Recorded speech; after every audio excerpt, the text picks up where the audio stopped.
அடுத்து அவருடைய அந்த வாலிப வயசில் பாஸ்டர் ரொம்ப அருமையான விஷயம் அது. முதற் பேரான குமாரனை பெருமளவும் அவளை அறியாதிருந்து, அது ரொம்ப அருமையான ஒரு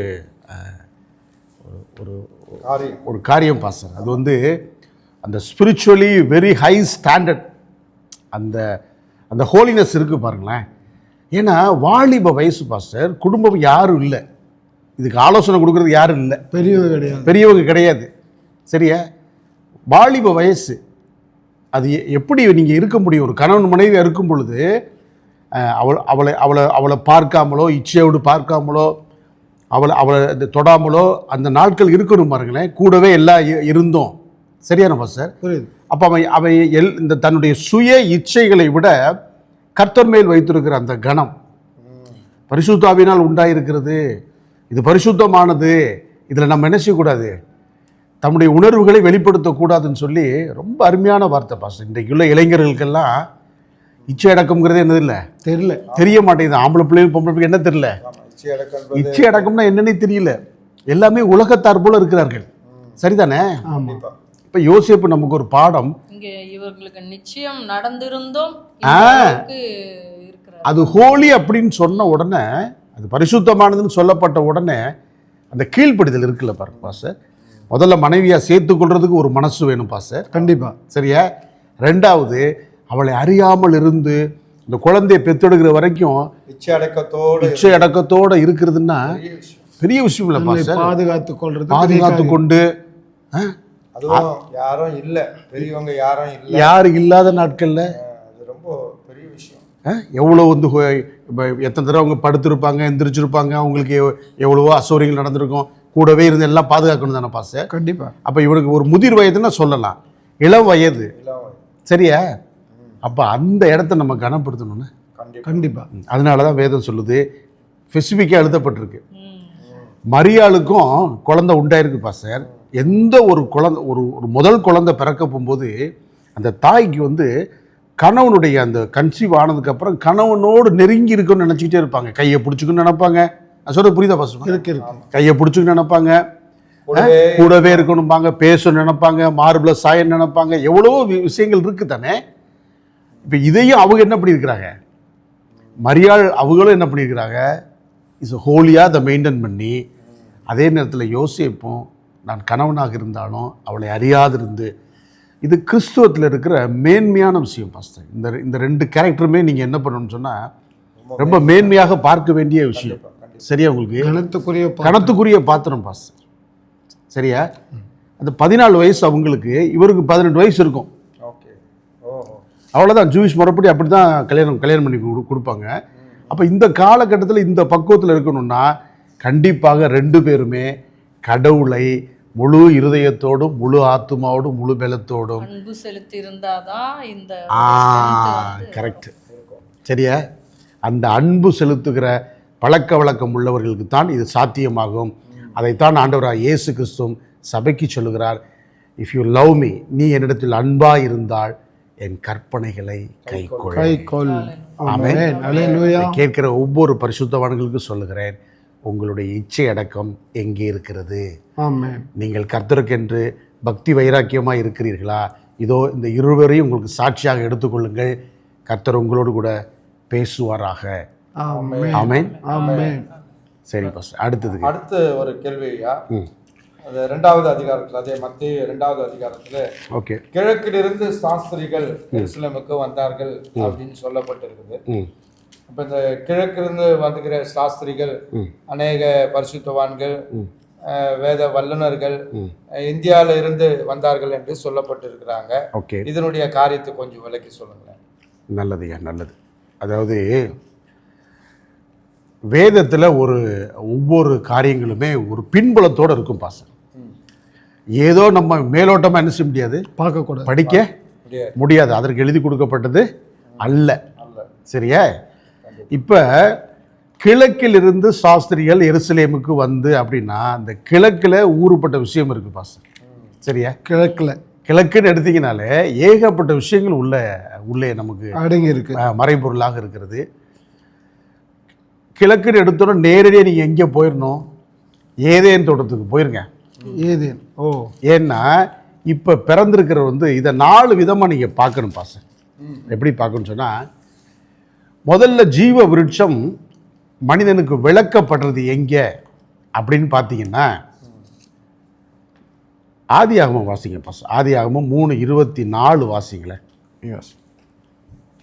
அவர் மனுஷனை துரத்தி விட்டு ஜீவ விருட்சத்திற்கு போம் வழியை காவல் செய்து ஏதேன் தோட்டத்திற்கு கிழக்கே கேருபீன்களையும் வீசிக்கொண்டிருக்கிற சுடரொளி பட்டயத்தையும் வைத்தார். ஆமென். ஆமென். இங்கே என்ன நடக்குதுன்னா, அந்த ஜீவ விருட்சத்தை விளக்குகிறார், மனிதனுக்கு விளக்குகிறார்.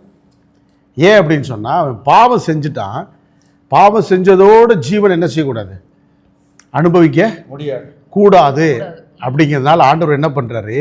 அவனை ஏதேனுடைய கிழக்கிலிருந்து வெளியே அனுப்புகிறார். ஆமென். இங்கே தான் ஸ்டார்ட் ஆகுது கிழக்கு. சரியா பாஸ்டர்? Okay okay. இங்கேருந்து ஸ்டார்ட் ஆகுது. இங்கே என்ன ஆயிடுச்சு? இப்போ மனிதனுக்கு ஜீவ விருட்சம் விளக்கப்பட்டிருக்கிறது. இப்போ அவன் எதை நோக்கி பார்க்கணும்? கிழக்க நோக்கி தான் பார்க்கணும். கிழக்க நோக்கி தான். எங்க தொலைச்சாங்களோ எங்க ஏன்னா என்ட்ரன்ஸ் அங்கே தானே இருக்கு. Okay okay okay. சரியா? அப்போ கிழக்க நோக்கி தான் பார்க்கணும். அங்கே என்ன இருக்கு? லாக் இருக்கு. சுடர்லி பட்டயம் போட்டு இப்போ என்ட்ரி ஆக முடியாது, உள்ள போக முடியாது. ஆமா, சரியா? இப்போ அப்படி வந்த ஜனம்தான் மற்ற எல்லா ஜனமுமே. அப்போ ஆண்டவர் என்ன பண்ணாரு? ரபானிக்கல் பீரியடில் பாஸ்டர் தேவனுடைய ஆலயத்தை கொண்டு வந்து வைத்து, ஆலயத்தினுடைய என்ட்ரன்ஸ் வந்து கிழக்கில் தான் இருக்கும். ஆலயத்தினுடைய என்ட்ரன்ஸ் வந்து கிழக்கில் தான் வைத்திருக்கிறார். சரியா? நம்ம ஆண்டவரை குறித்து கிழக்கில் நிறைய விஷயங்கள் படிக்கலாம், நிறைய ரொம்ப ஆழமாக படிக்கலாம். இப்போ ஒரு 4 காரியத்தை உங்களுக்கு இதில் விளக்கி சொல்கிறேன். இந்த வந்தாங்கல்ல, இவங்க யாரை பார்க்க வர்றாங்க அப்படின்னு சொன்னால், இந்த ஜீவ விருட்சத்தை தான் பார்க்க வர்றாங்க. இந்த ஜீவ விருட்சம் தான் வந்து பிறந்திருக்கு. இப்போ இது எப்படி தெரியுது? கிழக்கே தெரியுது. இந்த கிழக்கு இந்த நட்சத்திரம் தெரிஞ்ச உடனே அங்கே வந்து என்ன ஏதேனில் என்ன நடந்துச்சு? ஆதாமுக்கு பார்க்கும்போது சுடரொளி பட்டை இருந்தது, அங்கு மறைவு இருந்துச்சு. கிழக்கு வழியாக தான் எதுக்கு பார்க்கணும்? ஏதேனுக்குள்ள போக முடியும், ஜீவ விருட்சத்துக்கு போக முடியும். அங்கே தடை. சரியா? அதே மனுக்குலத்துக்கு கிழக்கில் ஒரு நட்சத்திரம் தெரிகிறது. ஆமென். இந்த நட்சத்திரம் எதை சொல்லுதுன்னு சொன்னா, ஜீவ விருட்சம் பிறந்திருக்குதுன்னு அறிவிக்குது. ஆமென். ஜீவ விருட்சம் பிறந்திருக்கிறது. அப்ப இதுதான் மத்தேயு 2:1 வாச்சோன்னு சொன்னா, ஏரோது ராஜாவின் நாட்களில் யூதேயாவில் உள்ள பெத்லஹேமிலே இயேசு பிறந்த பொழுது கிழக்கிலிருந்து சாஸ்திரிகள் எருசலேமுக்கு வந்து. ஆமென். இப்ப கிழக்கிலிருந்து சாஸ்திரிகள் அப்படின்னு நம்ம படிச்சோம்னா பாஸ்டர், இப்ப நம்ம இவர் இருக்காரு, பிழையாம் இருக்கார்ல. பிழையாம் காலத்துல பிழையாம் வந்து யாருக்கு தீர்க்கதரிசி? புறஜாதிகளுக்கு தீர்க்கதரிசி. சரியா பாஸ்டர்மா? இஸ்ரவேல் புத்திரர்களுக்கு அவருக்கு தீர்க்க தரிசனம் சொன்னதே இல்லை. சரியா? ஆனா அந்த பிழையாமை யார் நடத்தினா தீர்க்க தரிசனத்துக்கு? அவருடைய வார்த்தைகள் வந்து செவ்வையா இருப்பதற்கு, அவர் சொன்னா கரெக்டா பெர்ஃபெக்டா நடக்கும் அப்படிங்கிறதுக்கு யார் காரணமா இருந்தா? நம்ம கர்த்தர் தான். ஆமென். அவர்களுக்கு அவளை தீர்க்கதரிசியா வச்சிருந்தாரு. அந்த நாட்கள்ல 7 தீர்க்கதரிசி பாஸ்டர்மா.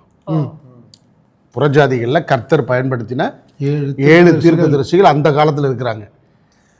பிழையாமுடைய அப்பா ஒரு தீர்க்கதரிசி. சரியா?